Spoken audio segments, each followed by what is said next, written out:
possível percebermos a importância do Plano Municipal de Educação por meio do planejamento como um processo formativo. Precisamos percebê-lo dessa forma.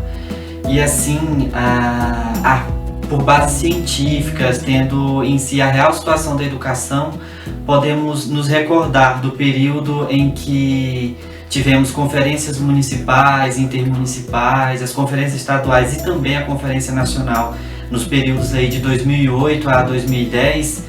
E dentro dessas discussões desse período, o desejo de se ter uma educação planejada, aprovada em um plano com duração decenal, é definido por meio de um dispositivo legal. E nesse período a Constituição é alterada em seu artigo 214 para poder abarcar esse desejo da sociedade brasileira de se ter esse plano elaborado em forma de lei. Tal alteração do artigo 214 da Constituição, por meio da Emenda Constitucional número 59, vai definir que o Plano Nacional de Educação tem como objetivo articular o Sistema Nacional de Educação e também tem o objetivo de definir diretrizes, objetivos, metas e estratégias para assegurar o desenvolvimento e a manutenção do ensino no país.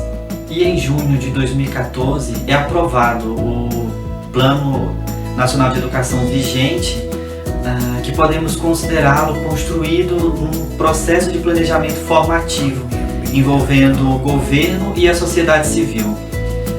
Neste Plano Nacional de Educação, no artigo 8º da lei, define então que municípios, entre outras questões, devem elaborar os seus planos de educação em consonância com as diretrizes, metas, objetivos e estratégias desse então Plano Nacional de Educação.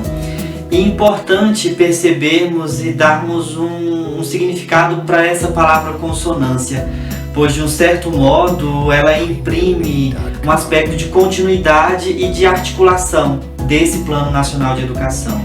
Assim, considerando a consonância dos planos municipais de educação em relação ao Plano Nacional, temos necessidade então de rever e alterar, se for necessário, as leis orgânicas dos municípios, pois a gente precisa também garantir dentro dos municípios um plano municipal aprovado em forma de lei e com duração decenal. Precisamos também garantir uma ampla participação social em um processo de planejamento formativo juntamente com o governo. Entre outras possibilidades para essa participação ampla, nós temos aí as conferências municipais de educação.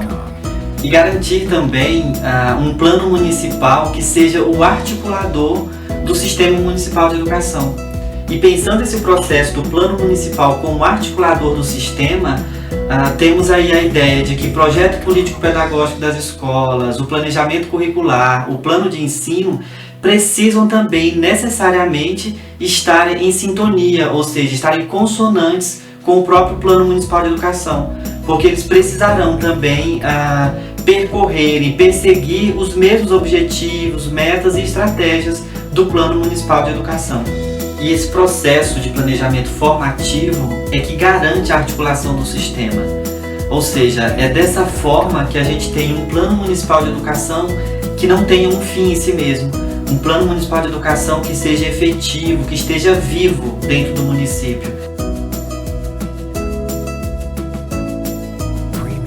Ainda considerando a consonância do PME em relação ao Plano Nacional, devemos garantir o monitoramento contínuo e as avaliações periódicas. E esse processo, ele representa aspectos do planejamento que precisa ser formativo para todos os envolvidos. Para tanto, é necessário garantir consonância em relação ao artigo 5º do Plano Nacional de Educação, que define ali as instâncias responsáveis pelo monitoramento contínuo e pelas avaliações periódicas do próprio plano. E uma estratégia bem sucedida que já tivemos em relação a essa perspectiva de monitoramento contínuo e de avaliações periódicas é termos sempre constituído no município uma comissão para esse fim. E as conferências têm o objetivo de avaliar a execução dos planos de educação e também de subsidiar o processo de elaboração dos planos para os decênios seguintes. Ou seja, este fato confere legitimidade e muita importância às conferências neste processo de planejamento. Estamos falando até então de planos municipais e de Plano Nacional de Educação elaborado anteriormente à pandemia. Contudo, há várias questões. O que fazer então se os planos foram aprovados anteriormente à pandemia e agora, com a pandemia, o que devemos fazer? Qual a efetividade que esses planos têm? E podemos considerar que os planos que foram elaborados e que estão vigentes tiveram todo um diagnóstico que foi desenvolvido por meio de estudos com bases científicas. Esses diagnósticos apontavam necessidades para o país, necessidades que o país precisava resolver, questões que o país precisava se debruçar sobre elas e resolver, como as questões de acesso, as questões de qualidade da educação e também, por exemplo, garantir a valorização dos profissionais da educação. E aí, pensando que esses aspectos foram planejados e foram definidas estratégias e metas num período anterior à pandemia, eu trouxe aqui algumas questões atuais desse período pandêmico. Então, esses estudos do coletivo Colemarx, que eles têm como dados que foram retirados do Observatório Social da Covid-19, apontam que mais de 40% das residências não possuem computador. E entre as residências que possuem, poucos possuem softwares atualizados e capacidade de armazenamento, e são de uso comum de 3 ou mais pessoas.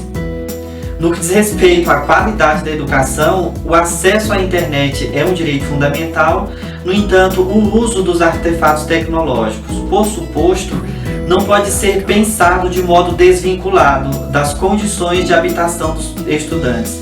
Ou seja, considerando aí que temos computadores em algumas residências ou na maioria das residências que são utilizados de uso comum de 3 ou mais pessoas, podemos dizer aí que a qualidade da educação está muito prejudicada nesse período pandêmico também. E em relação à valorização dos profissionais da educação, tem os dados de que os profissionais de educação básica não diferem das demais categorias que estão passando por privações econômicas severas. No ano passado, em torno de 1/4 das redes de ensino no Brasil ainda não tinham regulamentado o piso salarial dos professores. Em torno de 65% desses professores que trabalham 40 horas semanais ou mais, 43% em 2 ou mais escolas e 34% deles não têm seu horário de planejamento de aulas garantido.